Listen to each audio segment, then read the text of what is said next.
grazie a tutti soprattutto dell'invito e brevissime premesse prima di condividere una presentazione PowerPoint che ho fatto. Io sì, insegno archeologia greca romana, quindi sono un archeologo militante, però con questa passione abbastanza sfrenata per le tecnologie, per il digitale, e quindi spesso unisco le due passioni, appunto, quella dell'archeologia, quella del patrimonio culturale e quella delle innovazioni tecnologiche. Devo dire però che io vivo anche in un dipartimento che poi pure dirigo temporaneamente, in cui ci sono anche molti altri colleghi che si dedicano a questo, e quindi stiamo cercando proprio come dipartimento di Padova, dei beni culturali, di mettere su, come si suol dire, una squadra, un gruppo di persone che operano a livello sia di docenza, sia di ricercatori, sia di dottorandi, di assegnisti, che stanno sempre più coltivando appunto questo, diciamo, filone di ricerca, di studio relativo al rapporto possibile tra il patrimonio e la digitalizzazione. Abbiamo appunto un collega anche che saluto, che credo sia collegato, Nicola Orio, che dirige tra l'altro il corso di progettazione e gestione del turismo culturale, e quindi appunto nel mio dipartimento cerchiamo di fare molto patrimonio fruito dai turisti, tecnologie digitali applicate al patrimonio, applicate alla fruizione, e quindi ci troviamo veramente a nostro agio in questo contesto del digital tourism, su cui pensiamo in futuro di voler investire sempre di più. Ciò premesso, io vi presento solo alcune poche riflessioni, appunto quasi un po' da profano, che faccio io, sulla base anche delle esperienze che abbiamo coltivato negli ultimi 10 anni in alcuni scenari appunto storico-culturali, non solo locali ma anche del Mediterraneo. Allora condivido lo schermo come suggerito e posso far partire la mia presentazione, che muove, diciamo, ecco, penso che si possa vedere, mi date conferma? Sì, sì, tutto okay, si vede Jacopo. Okay, benissimo. Ecco, la constatazione di apertura, che potrà sembrare ovvia e banale, ma che invece va tenuta conto, è del fatto che stiamo vivendo da un ventennio almeno un'innovazione digitale che ha toccato tutti i campi del sapere, del vivere, dell'agire quotidiano di ognuno di noi in tutto il pianeta, potrei dire, che però sta avendo anche un effetto, un impatto evolutivo non indifferente anche sul patrimonio culturale, perché naturalmente quello che ha cambiato l'evoluzione digitale nel patrimonio culturale è sotto gli occhi di tutti, insomma. Anche per chi fa come noi all'università, soprattutto studio e ricerca, i mutamenti sono evidentissimi. Pensiamo a qual era il nostro rapporto con le biblioteche e con i libri, che ora sono quasi diventati completamente immateriali, e molti di noi ormai studiano per più del 50% del proprio tempo su libri digitali, su libri virtuali, su libri tradotti in PDF. Ma pensiamo a cosa ha voluto dire lo studio e la ricerca dall'introduzione del concetto di rete e di banche dati, e quindi di accessibilità remota alle informazioni. Ancora impressionante è stata la rivoluzione dovuta all'utilizzo degli stanziometri laser, della fotogrammetria attiva e passiva, per il rilievo, quindi la conoscenza dimensionale, materica, di oggetti e di monumenti. E ancora si potrebbe continuare. L'elaborazione grafica delle informazioni ha subito anche qui evoluzioni sotto ogni aspetto. Le elaborazioni delle immagini grazie al digitale hanno aperto nuove frontiere, e non parliamo del calcolo, dell'elaborazione dati, per la velocità di calcolo sulle informazioni e per la quantità di informazioni che possono essere, diciamo, trasformate, elaborate, ripensate grazie ai calcolatori. In ogni campo, che sono il campo dell'archeologia, della storia dell'arte, della linguistica, quelle che sono grandi masse di dati possono trovare una evoluzione rapidissima e interpretazione molto più rapida di un tempo. Ancora, per concludere, pensiamo a cosa hanno fatto le tecnologie digitali nello studio dei paesaggi agrari, paesaggi territoriali, paesaggi urbani, grazie ai sistemi informativi territoriali, che oggi sono, come dire, il pane quotidiano non solo di chi programma la vita, il destino, l'assetto di un territorio, ma anche e soprattutto diciamo, anche di chi legge un territorio, una città, nella loro profondità storica e nelle loro successione storica. E infine, naturalmente, un punto un po' di atterraggio di tutti, e un punto su cui l'attenzione va concentrata, quello che le tecnologie ci hanno dato nel campo della realtà virtuale, della realtà aumentata o della cosiddetta realtà mista. E qui i progressi sono stati notevolissimi e, devo dire, efficacissimi, perché ci permettono appunto di rivedere, ricostruire, riproporre qualcosa che spesso non c'è più. Ma su questo adesso torneremo presto. Ecco, se queste innovazioni digitali hanno toccato il campo dello studio, della ricerca pura, quella che per la maggior parte facciamo noi, devo dire che non è solo questo il campo in cui le tecnologie hanno modificato il nostro rapporto con il patrimonio culturale, perché l'innovazione sta almeno cambiando, e lo avete già cominciato ad illustrare palesemente stamattina, ma oggi pomeriggio lo approfondiamo anche nel campo del patrimonio culturale. Dicevo, l'innovazione ha mutato completamente o largamente anche la fruizione del patrimonio culturale, non solo lo studio del patrimonio culturale. E quindi naturalmente andiamo a, diciamo, colpire, a toccare quelli che sono le dinamiche del turismo culturale. Io credo che queste applicazioni di digital technologies, che sono sempre appunto più dilaganti anche nella fruizione del patrimonio, porti un'innovazione decisiva. Io credo che la stia portando, i primi frutti si vedono già, i punti diciamo su cui vediamo queste innovazioni in modo più sensibile sono soprattutto quello delle aree archeologiche, dei musei archeologici, ma poi a cascata anche di tutti quelli che sono gli altri diciamo ambiti di fruizione del patrimonio. Però vedremo che sull'archeologico, a causa di una sua natura un po' più debole nella conservazione del tempo, le innovazioni tecnologiche possono darci molto di più. Sono almeno gli ambiti in cui io mi sono applicato di più e quindi ho più competenza e possibilità di parlare.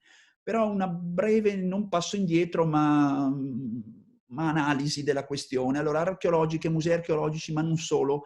Allora, qualche caratteristica che li rende per certi versi problematici oggi, no? Allora, innanzitutto si tratta di un prodotto forse un po' maturo, come si suol dire, no? Perché come fruiamo un'area archeologica o un museo, come lo frequentiamo, come lo comprendiamo, è una modalità che negli ultimi 20, 30, ma forse 50, 60 anni ha avuto un tasso di innovazione piuttosto modesto.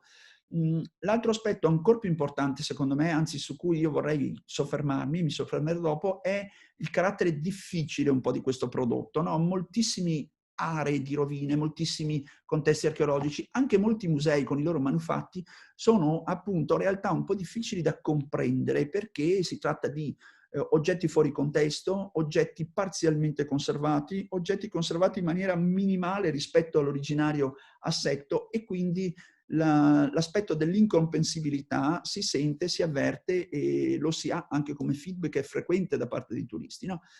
Tante volte si tratta anche di prodotti trascurati, i mali dell'abbondanza, no? In Italia abbiamo troppo patrimonio in un certo senso, sembra una bruttissima cosa da dirsi, però per chi deve gestire questo patrimonio, a volte questa paura viene, no? Di strutture diciamo disseminate sul territorio in modo molto molto ampio, con poche possibilità di seguire in maniera estensiva tutte queste strutture.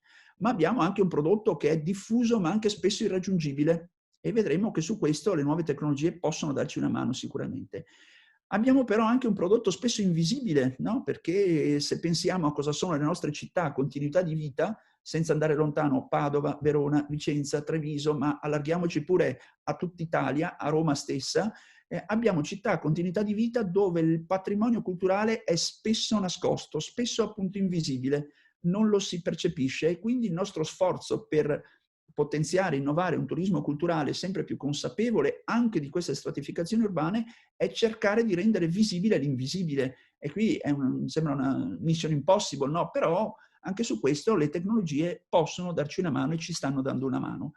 A volte il patrimonio è anche un prodotto poco inclusivo, questo è inutile, cioè è banale da osservarsi, ma dalle barriere architettoniche in poi, perché ci sono mille di ostacoli che spesso impediscono un'inclusività vera, il patrimonio è un problema da porci. Mi soffermo un secondo su quello che dicevo sulla difficoltà di questo patrimonio, no? Spesso per essere compreso. Allora, se uno frequenta il santuario di Delfi in Grecia e vede il tesoro degli Ateniesi, capisce bene di che cosa stiamo parlando.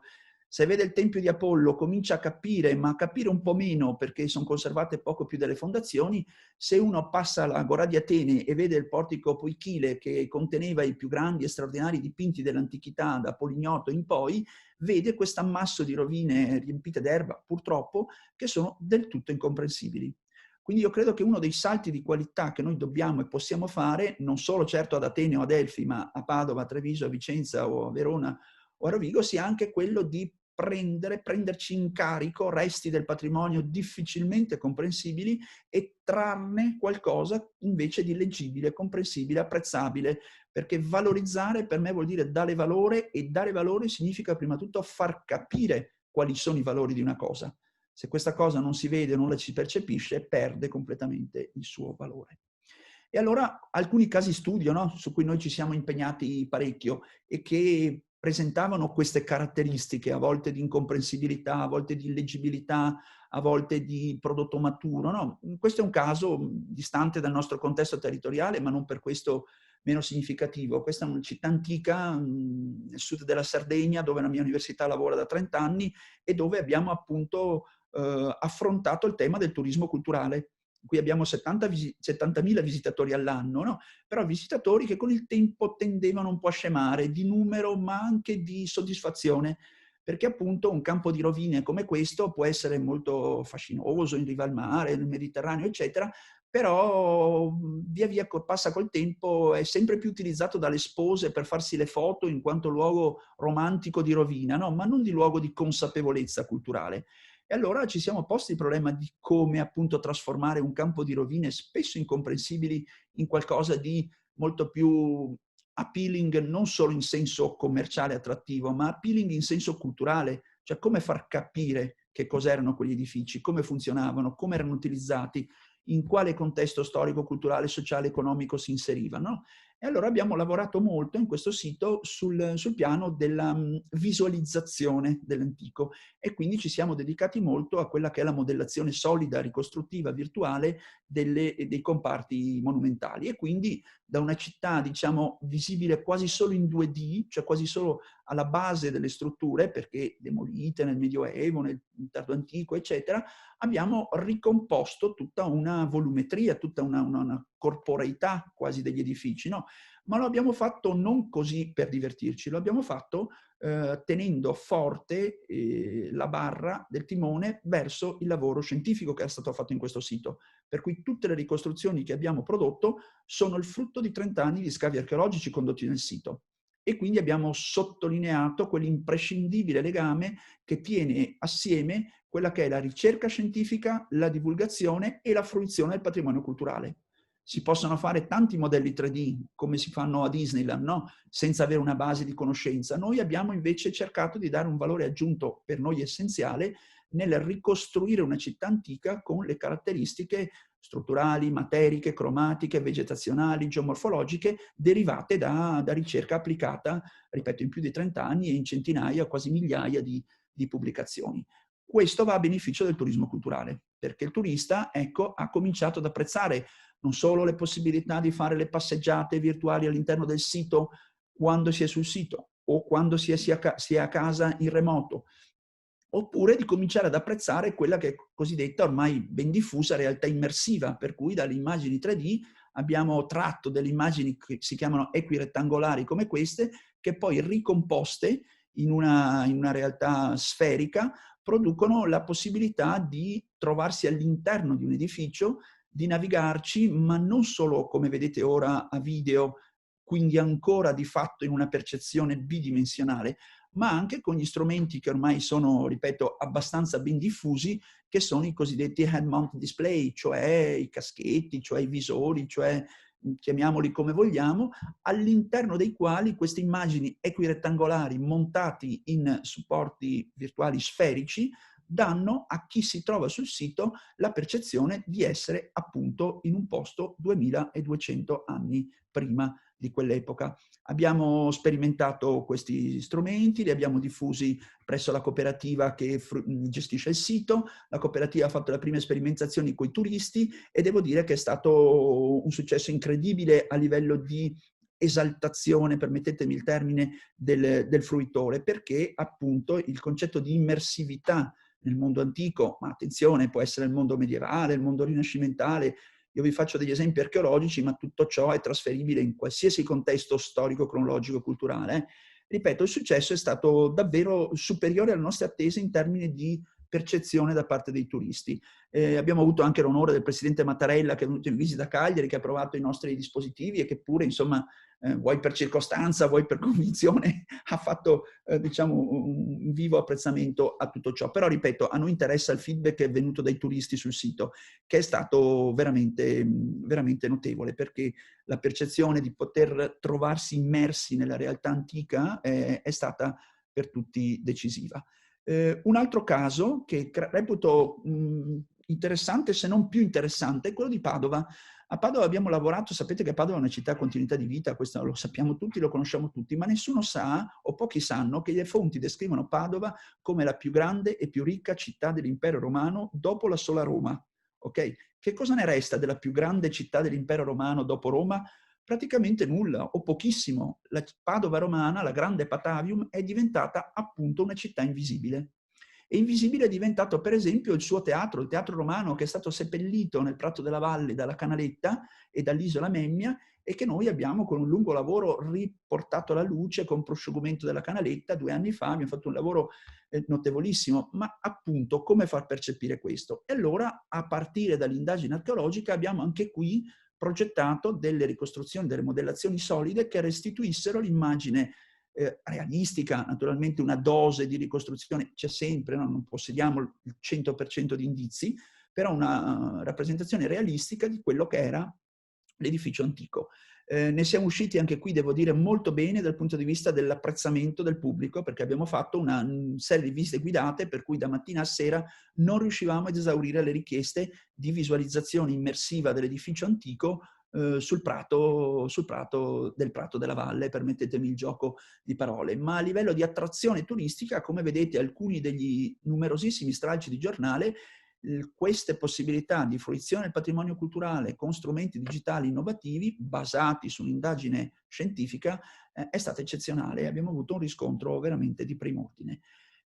Questi sono 2 casi, ma ne abbiamo molti altri, come dire, in cantiere. Ora stiamo lavorando per esempio a Cittadella, grazie alla lungimiranza dell'amministrazione cittadina, che anche qui ci ha affidato il compito di far capire ai cittadini, alle comunità locali, alle scuole, ai turisti, che Cittadella non era solo questa, una splendida città murata, ma era anche, come vedete qui, un magnifico insediamento dell'età del bronzo, un insediamento arginato su cui si imposterà poi una città romana e su cui si imposterà poi appunto la cittadella medievale, che non è altro che l'esito di una lunga stratificazione insediativa, ma che parte appunto nel 1400 a.C. E quindi con anche qui strumenti di modellazione, strumenti di visualizzazione equirettangolare, strumenti poi di device tipo visori, stiamo appunto fornendo alle potenzialità turistiche locali una nuova forma di fruizione del patrimonio culturale. Potrei andare avanti con altri esempi interessanti. Questo è un altro progetto che stiamo conducendo con la provincia di Padova per la digitalizzazione di tutto quello che è il patrimonio culturale disperso e disseminato lungo le piste ciclabili. Per cui qui stiamo unendo il turismo, diciamo, green, il turismo ciclabile, turismo lento se vogliamo, con quello che è patrimonio culturale, e stiamo producendo un censimento di tutto il patrimonio lungo le piste ciclabili, producendo, grazie al contributo dei colleghi della provincia di Padova, come il dottor Vicario, che ci ha seguito da vicino, stiamo producendo tutto un censimento, un'app e un sito web che darà modo al turismo ciclabile di intercettare tutto quello che è il patrimonio culturale della provincia disseminato lungo queste piste. Queste sono solo alcune delle schermate del lavoro che è in progress, che stiamo andando a concludere nei prossimi mesi. Però l'altro versante, su cui velocemente mi soffermo, ma il tempo è poco, se no si potrebbe discutere a lungo, è quello dei musei. E lì si apre veramente una voragine di possibilità. Sui musei naturalmente possiamo giocare la carta forte dei virtual tour, cioè ovvero tour, passeggiate virtuali all'interno dei musei grazie all'utilizzo di fotografie sferiche 360 che permettono di una costante raggiungibilità di musei o siti diffusi e distanti, ma anche, e questo lo dico a tutti gli operatori turisti, possiamo giocare una carta fortissima di promozione, perché possiamo lanciare sul web o in forma remoto degli assaggi di quello che è la ricchezza del patrimonio, spesso appunto difficile da raggiungere, spesso distante, che diventa promozione, diventa fattore di attrattività che nessun volantino, nessun racconto può fornire.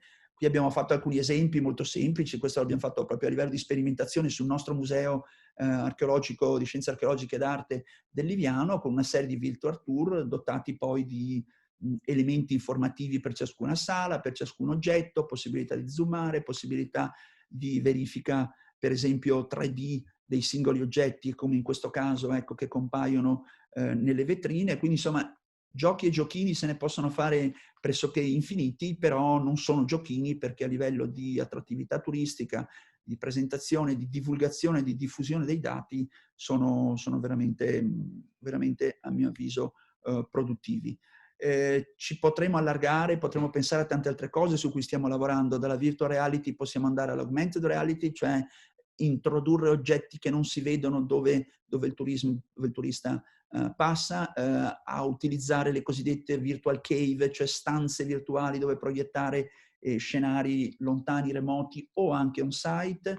Possiamo usare esperimenti di mixed reality, cioè appunto realtà virtuale e aumentata che si mescolano, ma potremmo fare anche molto altro. Devo dire che naturalmente le risorse sono molte, appunto, ricostruzioni virtuali di aree archeologiche, di manufatti, virtual tour di aree archeologiche, virtual tour di musei, e con forme di fruizione altrettanto variegate, che possono essere fruizioni locali in realtà virtuale, in realtà aumentata, oppure fruizioni anche remote, naturalmente via web soprattutto, o con fruizione remota anche in realtà immersiva, perché sapete che moltissimi siti danno la possibilità di fruire di queste immagini in regime di 360 con i visori.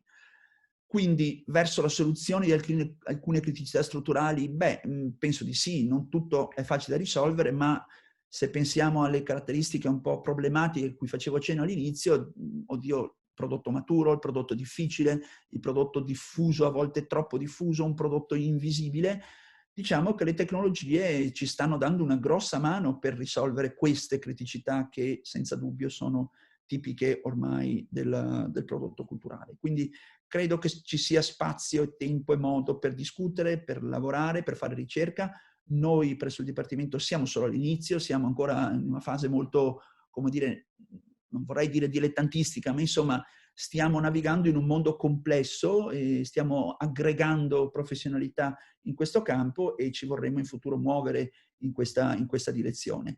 Naturalmente le potenzialità per il futuro sono molte. Pensiamo alla Convenzione di Faro che parla un diritto al patrimonio delle comunità, no? Che con il virtuale potrebbero diventare molto più democraticamente diffuse, un trasferimento di conoscenza e crescita di consapevolezza culturale, una crescita di soddisfazione del visitatore, una crescita di attrattività di siti e musei con l'evidente indotto in termini economico, commerciale dei territori, ma anche una promozione turistica remota che ora può diventare assolutamente straordinaria. La promozione delle stanze d'albergo ormai si fa con le visite virtuali, non vedo perché non dovremmo farla dei musei, o perlomeno dare in modo a più persone possibili che fruiscano di queste tecnologie per apprezzare e farsi attirare, speriamo fatalmente, dal nostro infinito patrimonio culturale.